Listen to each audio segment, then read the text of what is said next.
What now, Sahar? Just try. I know you have it in you. That's not what your precious Jedi said.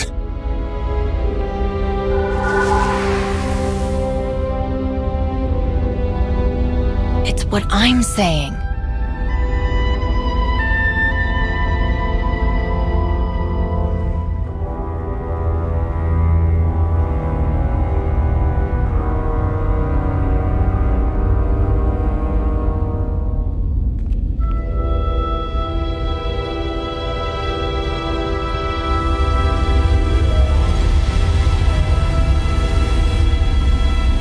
Enough!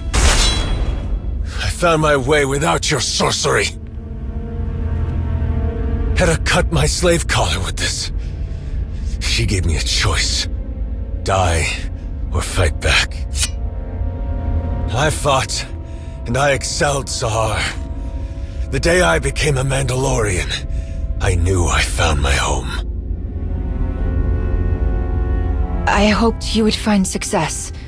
You always had fire. I had little choice. Some earn what they have. Some are given everything. And some lose it all. You dare speak to me about suffering?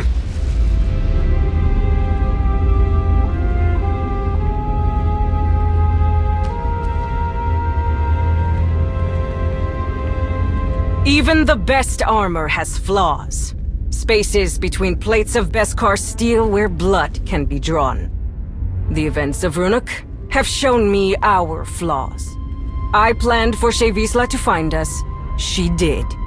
I challenged her and won. Bask's son and his Darmanda have taken their credits and scuttled back to whatever cave spawned them. All as expected. What was unplanned, the gap in our armor, is the fear we engineered in our enemy. They brought an entire fleet to rescue poor Shay. Such cowardice in those who call themselves Mandalorians. It cost us what we built on Ruhnuk. We bled, but we gained something far more important. Sahar, can you come up here? This one brought me something taken from the clutches of Darth Malgus. Something so powerful both the Sith and the Jedi race across the galaxy to claim it. With Sahar's help, we can unlock its secrets. I told you, Hedda. We shouldn't do this. It's not safe. You're right. It's never safe to change a galaxy. Never easy to fight corruption and hypocrisy. But your brother said you would face anything to restore balance.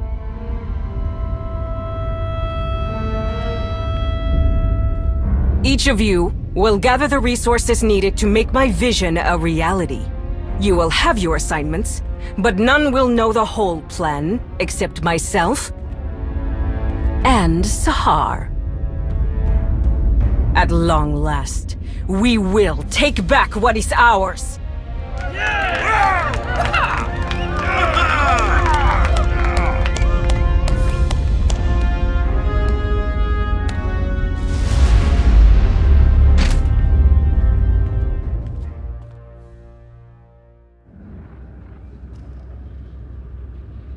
I meant to say before, I ran into your old friend when I found Null's relic, Tau Adair.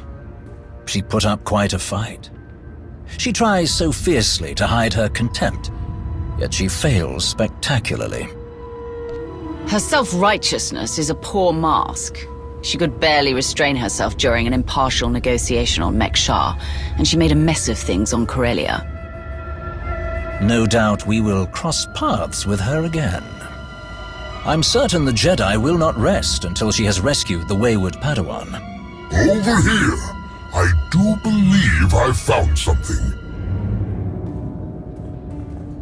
But first, you must tell me more about this containment device you encountered. What did it look like? How did it work? The intricacies of the device were fascinating. I would be more than happy to go over the details. But not right now. Of course. Some other time, then. If you can spare a moment, Lord Rivix, we can speak afterward. Until then, I performed a scan that can identify dormant energy signatures, even if all that's left is the smallest trace, invisible to instruments you would find in more modest facilities. From the results, I can say with certainty that what you found is the remnant of a lightsaber. But there is more to the story. What else did you find? A very interesting clue. My equipment also found microscopic fragments of the lightsaber's power source. By all indications, the crystal used to construct the weapon originated in the Adika system. That is curious. Before recent decades, Sith did not typically use Adigan crystals. They were favored by Jedi in Darth Nul's lifetime, if she lived as long ago as we hypothesize. So why did Darth Nul have a lightsaber that was built like a Jedi's? A very pertinent question. The answer may be more apparent than we think. We know Darth Nul created the Children of the Emperor. Perhaps she used the crystals in her method of binding Jedi prey to her master. What else could she have built with them? In theory, the possibilities are limitless from all she seemed to know. Someone who does not shy away from knowledge, no matter its source, in order to create, to expand their awareness. It is admirable. I'm not sure the victims of Nul's mind control techniques would agree, but I see your point. This might be the time to speak to Malgus again. You can ask about the interesting discoveries we've made here today. He will say nothing. I would rather continue our own investigations without the unhelpful detours to Malgus's cage. Your frustration is understandable, but this situation presents a unique opportunity. We possess information that Malgus may not have himself. We should press our advantage. All right. While we wait for more intel to come in, I'll see Malgus. I do not envy you having to attempt any sort of communication with that ill-tempered brute. If we're finished here, I have places to be.